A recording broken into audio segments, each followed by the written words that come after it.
السلام علیکم ورحمت الله وبرکاته. دوستانو که چیرې تاسو غواړئ چې د پبجي ګیم لپاره په خپل نامه باندې دغه رقم ښایسته لوګو جوړ کړئ، نو دغه ویډیو تر اخره پورې وګورئ. دغه ویډیو کې زه تاسو ته په موبایل کې یوه ډېره اسانه طریقه درښیم چې د دې طریقې په ذریعه سره به تاسې وکولی سئ چې د پبجي ګیم لپاره په خپل نامه باندې ښایسته لوګو جوړې کړئ. نو ویډیو تر اخره پورې وګورئ یا ویډیو له خپل دوستانو سره خامخا شیر کړئ. نو نور وخت مه نه اخلم، زه د ویډیو په طرف ویډیو شروع کوم. نو دوستان دلته به تاسو ولر په خپل موبایل کې اپلیکیشن انسټال کړئ. دغه اپلیکیشن ډاونلوډ لینک مې د ویډیو په ډسکرپشن کې درکړی ده. نو دغه اپلیکیشن تاسو له هغه څخه په ډېرې اسانۍ سره ډاونلوډولی شئ. کله چې تاسو دغه اپلیکیشن انسټال کړئ نو سمپل به تاسو دغه اپلیکیشن خلاص کړئ. کله چې تاسو ولر دغه اپلیکیشن خلاص کړئ نو د دغه شکل دغه رقم راځي. په دغه اپلیکیشن کې تاسو ته دوه اپشنان راوړي، اول د کریټ، دویم د سیوټ. په کریټ کې تاسو نوې لوګو جوړولی شئ او په سیوټ کې کله تاسو په دې اپلیکیشن کې لوګو جوړ کړئ هغلته په سیوټ کې هم درته راوړي او په ګیلري کې هم درته راوړي. نو نوې لوګو جوړو سمپل په کریټ بټن باندې به تاسو کلیک وکړئ.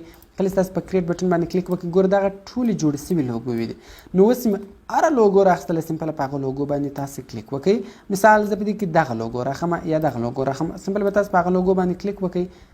نو کله چې تاسو هغه لوګو راواخلئ، کوم چیرې دا لوګو نه وه خوښه سمپل به دا کلوز بټن کلیک وکړئ. دغه کلوز کړئ، کوم بله راخیسته بیا په دغه اول اپشن کلیک وکړئ. ګوره بیرته تاسو ته دغه نور لوګوې راښیي.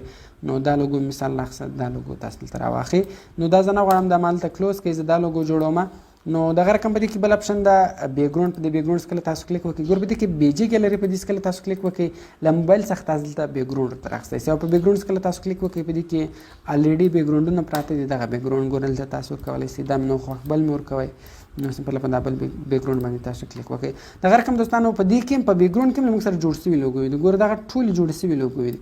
په دې باندې ما کلیک وکړ، ګوره دا لوګو ما راوستل. دا څومره ښایسته لوګو ده، ګوره دا زه کلوزوم. ګوره یعنې په دغه بیکګراوند کې موږ سره جوړ سوي لوګوې پرتې دي. اوس راځو خط پې لیکو، سمپل په ټیکسټ بټن باندې به تاسو کلیک وکړئ. په هر نامه چې تاسې لوګو جوړوئ اوس سمپل تاسې هغه نوم کې ولیکئ. ما هلته کې ولیکئ آرکې ګیمینګ. ګوره آرکې ګیمینګ ولیکل څو، خو هغه خط چې دغه په تور کلر کې ده نه معلومېږي. اوس راځو رنګ یې ورچینجو.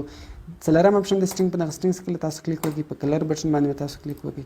نو دلته تاسو کلر ورچینجولی شئ. ګوره ما دلته ریډ کلر ورکړئ، تاسو کتلی شئ. کوم چیرې سټایل ور بدلوئ په فونټ بټن باندې به تاسو کلیک وکړئ. لږ ګوره تاسې د هغه نوم چې تاسو لیکلی ده د هغه سټایل ور بدلولی شئ. ګوره سټایل بدل شو. دغه ټول سټایلونه دي، په دغه ټولو سټایلو کې تاسې هغه نوم ورکولی شئ. مثال دا سټایل مې ورکوئ، دا سټایل ورکولی شئ. نو اوس که چیرې تاسو غواړئ چې دغه سیو کړئ نو لاندې موږ سره د سیو اپشن ده. سمپل دغه سیو اپشن باندې به تاسو کلیک وکړئ. کله چې تاسو په سیو اپشن باندې کلیک وکړئ دلته تاسو ته ایډز رااړوي. ګوره دلته د کلوز اپشن بیا درکوي، سمپل دا کلوز کړئ. نو دغه لوګو اوس ګوره له موږ سره سیو شوه د موبایل په ګیلري کې. ګوره د پکچر سیوټ سکسسفل دلته راغلی. نو دغه رقم دوستانو په دې اپلیکیشن کې بیخي ډېرې لوګوې دي، بیخي ډېر ډیزاینونه دي. نو هر ډیزاین چې مو خوښ وو بیا تاسو په هغه ډیزاین کې په ډېرې اسانۍ سره د خپلې خوښې لوګو جوړولی شئ. نو دوستانو کوم چیرې ویډیو خوښ شوي ویډیو در سره لایک کړئ، له خپل دوستانو سره خامخا شیر کړئ او د داسې نورو ښایسته ویډیوګانو لپاره د موږ چینل سبسکرایب کړئ، ځکه موږ هره ورځ دغه رقم ښایسته ویډیوګانې په خپل چینل کې اپلوډ کوو. نو ملاوي په نور ښایسته ویډیوګانو کې په دعاګانو کې مې یاد ساتئ. د خدای په امان.